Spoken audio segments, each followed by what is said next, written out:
Bueno, muy bien. Le damos gracias al Señor por su presencia, por su providencia.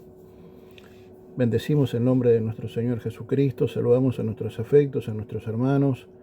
Saludamos a la amada del Señor, esa institucionalidad que Dios estableció en la tierra, llamada la Iglesia de Jesucristo, ese comisionado, ese embajador que Dios estableció en la tierra para funcionar como la extensión de sus manos, para ser y funcionar como el último reservorio moral, espiritual que tiene esta sociedad.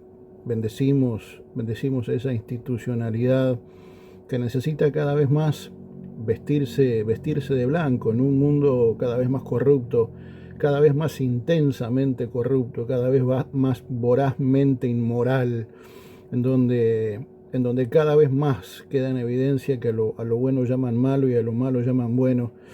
Bueno, la novia, aquella que debe de estar vestida de blanco para la ocasión todos los días, y no se puede vestir de blanco si yo comienzo a dejar que mi vida moral, mi vida espiritual comience a prostituirse, comience en una necesidad de aceptación, en una necesidad de,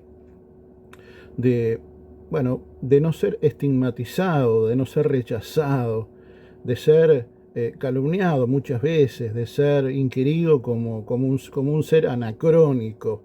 Yo me gozo en el Señor cuando esas expresiones se hacen presentes, porque quiere decir de que yo estoy llamando a lo bueno bueno y a lo malo malo, no importa lo que las sociedades de turno y los gobiernos de turno y esos poderes hegemónicos quieran intentar imponernos por medio de, bueno, canales, entre comillas, benévolos, ¿verdad? Gobiernos benévolos, esas sociedades filantrópicas que de filantrópica tienen muy poco, porque lo que subyace detrás es un profundo interés de poder establecer y arraigar la cultura que ellos quieren poner mediante plataformas de cultura, plataformas de gobierno, mediante toda una logística, buscan imponernos, ¿verdad? Una sociedad que definitivamente no nos representa. Quiero una vez más agradecer a una querida amiga que nos ha alentado, nos ha desafiado, nos ha ayudado en todos los aspectos, desde el punto de vista anímico, desde el punto de vista espiritual, desde el punto de vista técnico, alguien que, alguien que tiene una expertise mucho mayor que la que yo puedo llegar a tener, alguien que tiene la pericia, alguien que conoce redes, alguien que conoce estética, alguien que conoce de cámaras, alguien que conoce de videos, alguien que conoce de dinámicas, alguien que conoce o tiene fundamentos mucho más propios, mucho más arraigados, mucho más sólidos que este humilde servidor. Por eso quiero saludar a la diversidad más maravillosa que tiene este mundo, que es la Iglesia de Jesucristo y cada uno de sus miembros. Tal es así que hemos alentado, vuelvo a insistir, por esta amada hermana a quien tenemos en muy alta estima y a quien aprovechamos para saludar de una manera muy genuina, muy cálida, muy afectuosa. Hemos decidido comenzar una nueva plataforma de trabajo, un nuevo ámbito de trabajo, un nuevo desafío laboral, porque yo tomo esto de una manera seria, yo tomo esto, como dijo Jesús, ¿verdad? Tal vez la expresión se pueda llegar a tergiversar, pero yo siempre apelo al buen entendimiento de mis hermanos, ¿verdad? Cuando Jesús, en realidad no se perdió Jesús, en realidad los padres de Jesús perdieron a Jesús, con todo lo que eso significa, ¿verdad? Y con el lugar en donde lo perdieron. Es muy llamativo cómo se puede perder a Jesús aún en el propio templo, aún en el propio espacio que hemos destinado para dar a conocerlo a Él. Es así en donde terminamos perdiendo no solamente su persona, sino su presencia, lo cual deja en evidencia la responsabilidad individual y colectiva que tenemos todos los días de generar las condiciones necesarias para que Él decida morar, para que Él decida residir en ese lugar, para que Él haga de nosotros un habitáculo santo y a partir de allí comenzar a dominarnos para, a partir de nosotros mismos, a partir de someter y sujetar nuestras concupiscencias, sean los frutos del Espíritu por medio del Espíritu Santo de Dios, los que nos lleven a ser verdaderos, genuinos y funcionales embajadores del reino.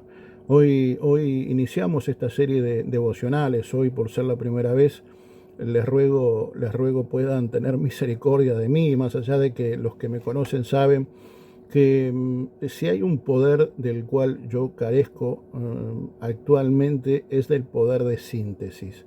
Por lo tanto, les ruego su misericordia. La idea es que no sean, justamente por su condición de devocionales, grandes alocuciones, sino que puedan ser, pequeños. Pasa que cuando se trata de Dios, la expresión pequeño a mí me suena medio poco, porque aún lo breve, cuando es trasladado de la manera correcta, si Dios está en el medio, definitivamente trasciende mucho más allá de lo que uno puede llegar a interpretar, a creer, a pensar o alcanzar. Así que bendecimos el nombre de nuestro Señor. Hoy, vuelvo a insistir, hoy iniciamos esta serie de devocionales diarios que hemos denominado Solo el Padre lo sabe. El libro de Mateo, capítulo 24 de Mateo, es un capítulo escatológico por antonomasia, donde luego de una recorrida, están así, parafraseando un poco, ¿verdad?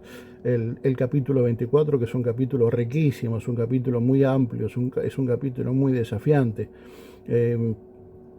pero que también deja en evidencia la practicidad del Evangelio, la absoluta practicidad del Evangelio. En una recorrida entre Jesús y sus discípulos, en ese peregrinar por la ciudad, van viendo, relata así las Escrituras, van viendo las distintas edificaciones, y el Señor, frente a los comentarios de sus discípulos, le dice: miren, muchachos, está todo bien, todo muy lindo, la verdad, todo es una muestra de una estética digna de ser imitada, pero francamente no se trata de esto. No se trata de edificios lindos, no se trata de edificios grandes, no se trata de grandes estructuras, se trata de principios espirituales. Y los principios espirituales sobre los cuales fue asentada esa comunidad, la comunidad de ese entonces, la religión que fue establecida en ese entonces, y cada uno de los paradigmas que acompañaron a esa cultura, una cultura que sistemáticamente la venimos repitiendo, ¿verdad?, de manera cíclica. Pero el Señor le dice: mira, ¿viste todos esos paradigmas, toda esa cultura, todo eso que ustedes lo ven como algo lindo, bueno, y digno de ser alcanzado? Bueno, de eso no va a quedar piedra sobre piedra, porque mi reino no es de este mundo, porque yo no estoy levantando grandes templos, yo estoy levantando humildes templos en cada uno de ustedes. Yo estoy abogando porque cada uno de ustedes sean aposentos altos, lugares donde el Espíritu Santo descienda y decida residir, porque han gestado las condiciones interiores y exteriores para que el Espíritu no sea contristado y de esa manera pueda cohabitar en nosotros, con nosotros, y a partir de allí funcionar como embajada del reino, establecer una medida de dominio que creo que hemos perdido justamente por no entender esa funcionalidad, no entender esos principios, no entender que para poder ejercer poder necesitamos la persona del Espíritu Santo, la presencia del Espíritu Santo.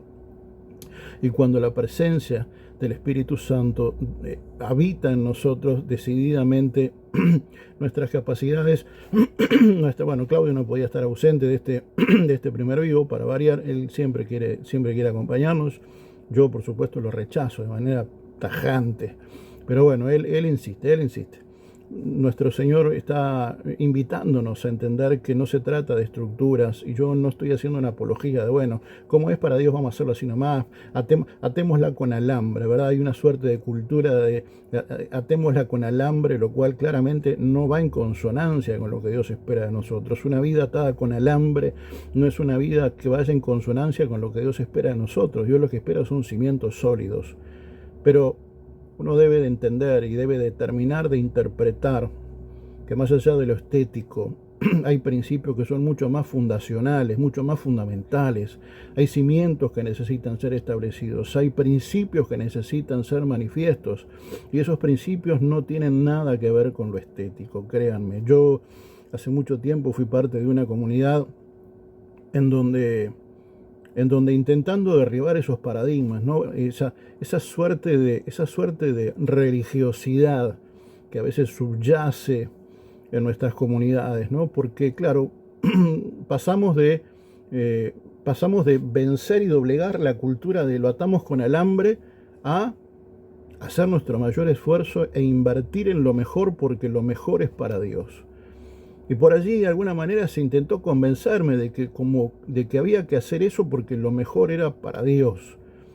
Y yo sentí fuertemente en mi espíritu que había una suerte de religiosidad establecida, vestida de blanco, pero que por dentro era corrupta, porque la excelencia, esa expresión que de alguna manera intentaron imponer por medio de argumentos muy lindos, muy buenos. El Señor me llevó a poder entender de que la excelencia no es un fin, sino que es una consecuencia. La excelencia no puede ser jamás un fin, siempre es una consecuencia. Porque cuando yo me preparo para Dios, cuando yo busco el rostro de mi Dios, cuando yo, así sea con elementos que no son de la mayor y mejor calidad, pero hago mi mayor y mejor esfuerzo, porque el verdadero instrumento no son las cuerdas que compro, no son los parches que yo compro, no son las marcas de los distintos instrumentos musicales que yo compro. El verdadero instrumento que repercute en el cielo y lo hace de una manera santa soy yo, sos vos, somos nosotros. De nada sirve tener la mejor guitarra del mundo, el mejor saxo del mundo, la mejor batería del mundo, si el instrumento que lo interpreta es un instrumento que no está a la altura de la posición que Dios espera de nosotros, cuando ha desechado, por falta de integridad, ha desechado la oportunidad de estar sentados en lugares espirituales, celestiales, y desde allí ejercer una manifestación, desde allí ejercer una medida de dominio que viene por la ayuda del Espíritu, y cuando uno es posicionado y vive desde esa posición que el Señor dejó establecido por medio de su sacrificio. Es este capítulo 24 del libro de Mateo, un capítulo absolutamente práctico, en donde el Señor, insistimos, le dice a sus discípulos: miren, muchachos, no va a quedar piedra sobre piedra. Y en medio de un tiempo en donde una vez más, ¿verdad?, oímos de guerras y rumores de guerra, y cada vez que estas cosas comienzan a sucederse, bueno, allí los grandes escatólogos, y yo no lo digo con una enorme humildad, la humildad que pueda llegar a tener, créanme, es muy genuina, y lo digo de una manera muy honesta. Allí la gente que sabe mucho más que uno acerca de estas cosas, ¿verdad?, comienza a dar cátedra, comienza a enseñar acerca de las señales que la propia Escritura habla acerca de los tiempos finales. Y bueno, y en esa relación con sus discípulos, el Señor Jesús comienza a darle como pequeños tips, ¿verdad?, de cuando, ante la expresión desafiante de nuestro Señor, de nuestro Mesías, ante la expresión dura, ¿verdad?, y apocalíptica que nuestro Dios está teniendo en esa relación para con sus discípulos, sus discípulos le dicen: bueno, pero ¿cómo? ¿Cuándo va a ser ese momento? ¿En qué momento? Danos alguna pista, danos alguna señal. Y el Señor comienza a dar una serie de lineamientos y señales que van a ser de tips, pequeños grandes tips, para poder entender cuándo nos acercamos a un fin de un ciclo, para poder dar inicio a otro, para poder dar un nuevo comienzo, para poder entender que algo nuevo de parte de Dios se está manifestando, se está gestando y se está consumando. Pero para poder gestar algo nuevo, primero hay algo viejo que necesita ser derrocado, hay algo viejo que necesita llegar a su mayor expresión de iniquidad, para que la gracia de Dios, porque la gracia de Dios sobreabunda cuando abunda el pecado. Por lo tanto, los finales de ciclo y los comienzos de ciclo divino son finales de ciclos demoníacos. La mayor gracia de Dios se manifiesta cuando Y el juicio de Dios se manifiesta cuando la iniquidad alcanza su cenit espiritual, su máxima expresión. Eso fue lo que pasó en Sodoma y Gomorra. Ya era tal el nivel de iniquidad que el Señor olfateó. Dice en las Escrituras que el Señor olfatea. Hay algunas expresiones, hay algunos hebraísmos que dicen que nuestro Elohim, nuestro Adonai, desde lo alto, llega el perfume, ¿verdad?, de cada una de nuestras expresiones humanas, y claramente el perfume que le llegó era un perfume fétido, era un perfume claramente asqueroso. Y cuando el Señor olfateó eso, bueno, mandó a sus enviados, mandó a sus malaj, mandó a sus ángeles a manifestar el juicio divino. Eso es lo que el Señor le está diciendo a sus discípulos. Miren, muchachos, va a llegar un momento en que la iniquidad de este pueblo llegue a un nivel de expresión tan vergonzosa, tan vil, tan menospreciable, que mi juicio va a reposar y no va a quedar piedra sobre piedra. Esa expresión piedra sobre piedra habla claramente de un juicio de parte de Dios, el que viene y se manifiesta cuando la sociedad alcanza un grado de iniquidad supino. Y yo creo que estamos camino a eso, estamos rumbo a eso. Definitivamente estos tiempos que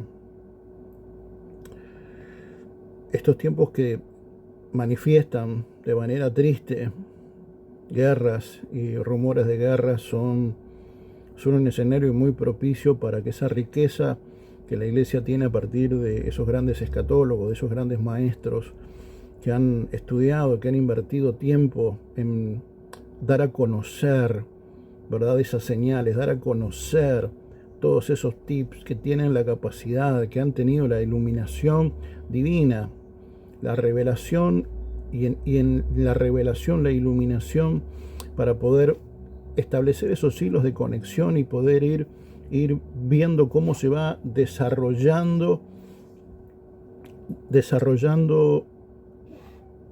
ese final de ciclo, ese final de tiempo.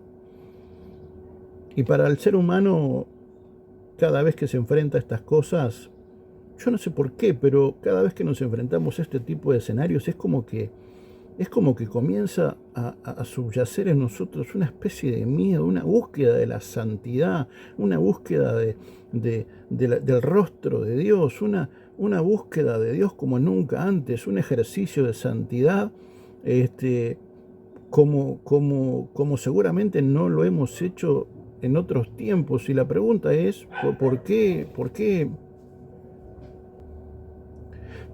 tanta obediencia ahora y no antes?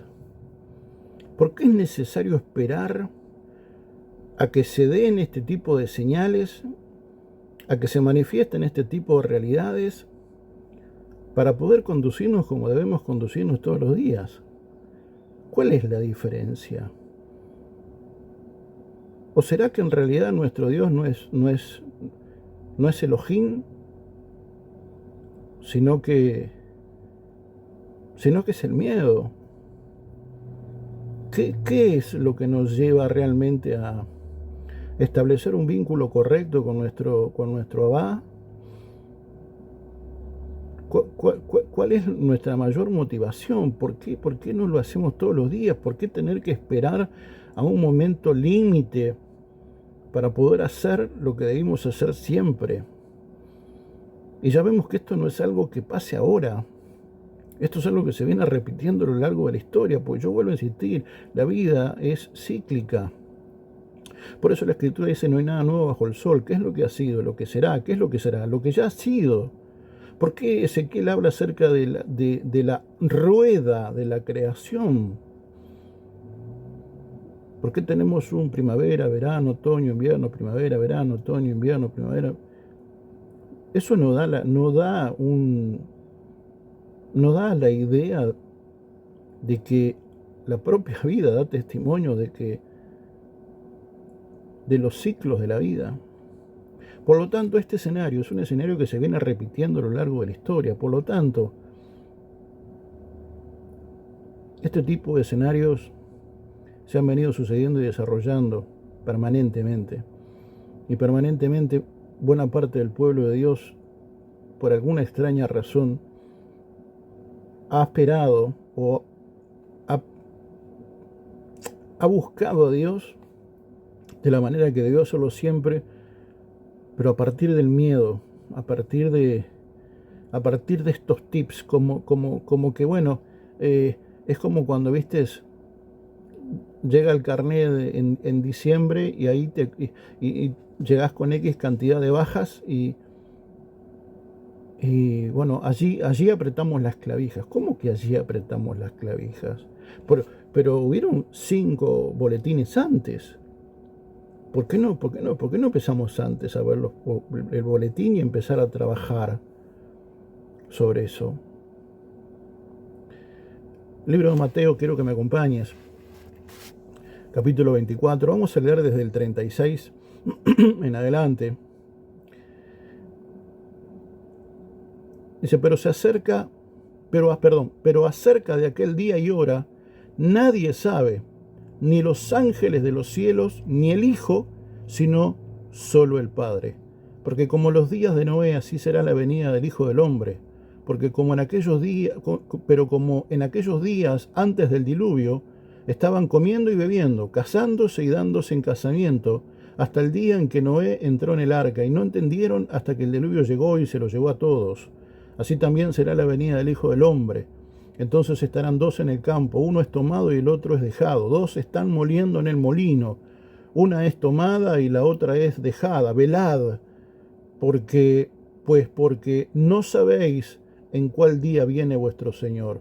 Pero sabed esto, si el dueño de la casa hubiera sabido en cuál vigilia viene el ladrón, velaría y no permitiría que su casa fuera socavada.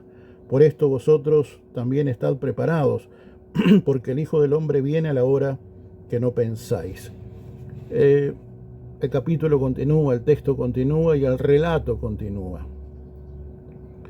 Pero lo que el Señor Jesús está dejando en evidencia es que hay un pueblo que se prepara sí, solo sí, cuando ve algunas señales, cuando el agua nos llega al cuello, cuando ya no damos más, cuando esta cultura absolutamente inmoral ya nos ha sobrevenido de tal manera que nos ha llegado el agua hasta el cuello, porque hemos sido cómplices, permaneciendo omisos a un relevamiento que tenemos que hacer como masa viva, como institucionalidad viva, como miembros vivos de la Iglesia de Jesucristo. No nos hemos expresado, no nos hemos manifestado, no hemos trabajado nuestro fuero más íntimo. Es como que esperamos a que algo malo pase, es como que estamos esperando que lo malo ocurra para comenzar a hacer las cosas bien.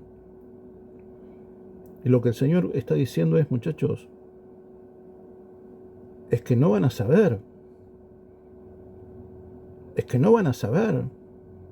Porque lo que yo estoy evidenciando en cada uno de ustedes es verdaderamente de qué están hechos ustedes.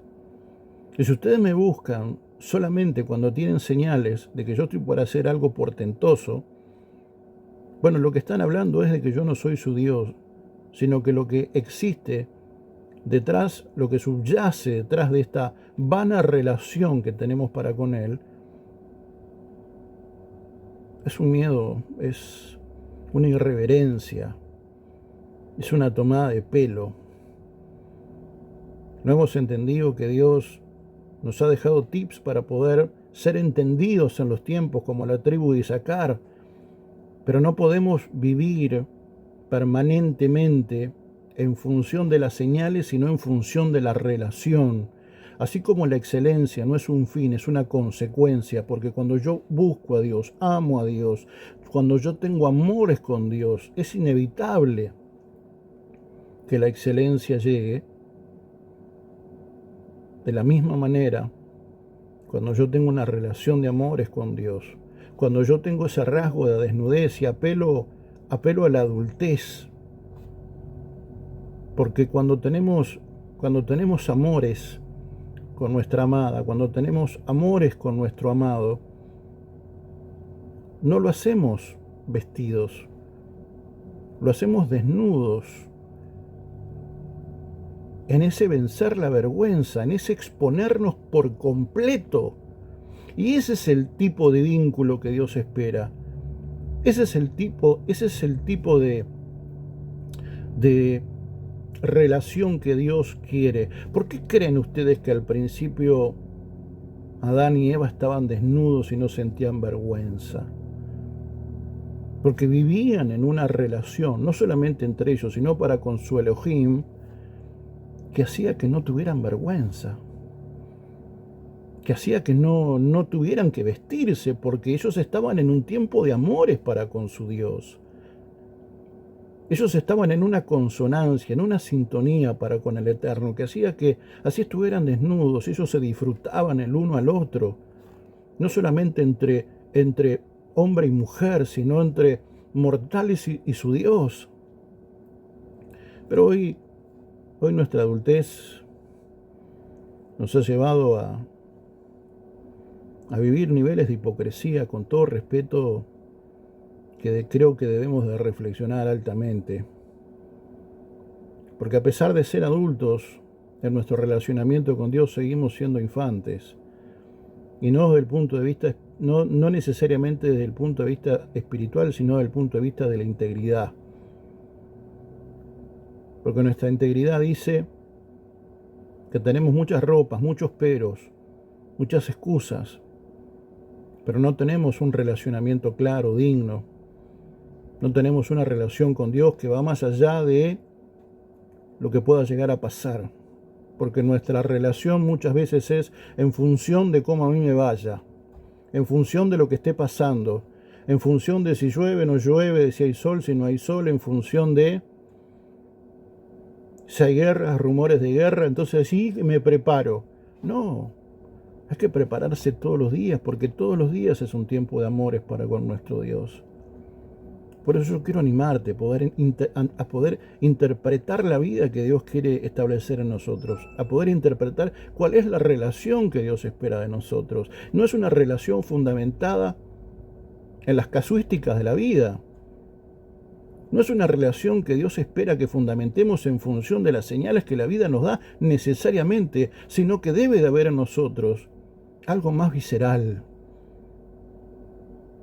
Y eso visceral tiene que ver con no pensar, no entender y no sujetar nuestra relación a las circunstancias de turno, sino al estricto hecho de que tenemos un Dios y nuestro Dios es nuestro Abba, y por esa condición de Abba no podemos menos que tener amores con Él todos los días. No importa, no hay que esperar ninguna señal, no hay que esperar ningún momento, no hay que esperar ninguna consecuencia para poder entender de que a Dios hay que buscarle, amarle, y hay que rendirse a Él, hay que quitarse todo ropaje para que el Señor tenga amores con nosotros. Hay que renunciar a nuestras vestiduras, a nuestras formalidades, a nuestros argumentos, a nuestras religiosidades, a nuestras estructuras mentales, y entender de que nuestro Dios es un Dios ayer, hoy, mañana y por los siglos de los siglos, y de que no hay coyuntura, no hay tiempo, no hay circunstancia que sea más propicia para adorar a Dios, porque la vida es propicia en sí misma para adorarle a Él, porque la vida que hoy vivimos es una expresión de gracia que Dios permitió para que podamos ser expresiones de gratitud todos los días mientras nuestros ojitos estén abiertos. Yo quiero bendecir el nombre de nuestro Señor. Quiero darle gracias a nuestro Padre por su presencia, gracias al Señor por su providencia. Quisiera que nos tomemos un minuto para orar, para darle gracias a Dios y poder decirle juntos: amado Dios, queremos darte gracias, Señor. Gracias por tu presencia, gracias por tu providencia. Gracias, Señor, por esta oportunidad que tú permites delante de nosotros, Señor, para poder tener intimidad, para poder tener amores. Señor, en esta hora decidimos renunciar a toda preocupación, a toda concupiscencia, Señor, que nos priva de tener esa intimidad, esa cercanía. Señor, para contigo. Poderoso Rey, ayúdanos, Señor, a renunciar a toda condición de Marta. Señor, una mujer que estaba afanada, Señor, en sus muchas ocupaciones. Ayúdanos, Señor, a ser hombres y mujeres entendidos en los tiempos. Ayúdanos, Señor, a poder renunciar a nuestras vestiduras y a entender y a interpretar en el ejercicio práctico de la vida, Señor, que tú lo que buscas son personas genuinas, que te amen, que no vean las consecuencias, que no vean los relatos de cada tiempo, que no estén esperando señales para poder intimar contigo, sino que han interpretado de manera correcta de que la vida es una expresión de amor para con nosotros y por lo tanto, amores son los que tú quieres tener para nosotros. Padre, yo bendigo a tu pueblo, bendigo a tu amada, bendigo a tu novia, Señor, y te doy gracias por su vida. La institucionalidad de Dios en la tierra, la maravillosa idoneidad de Dios en la tierra.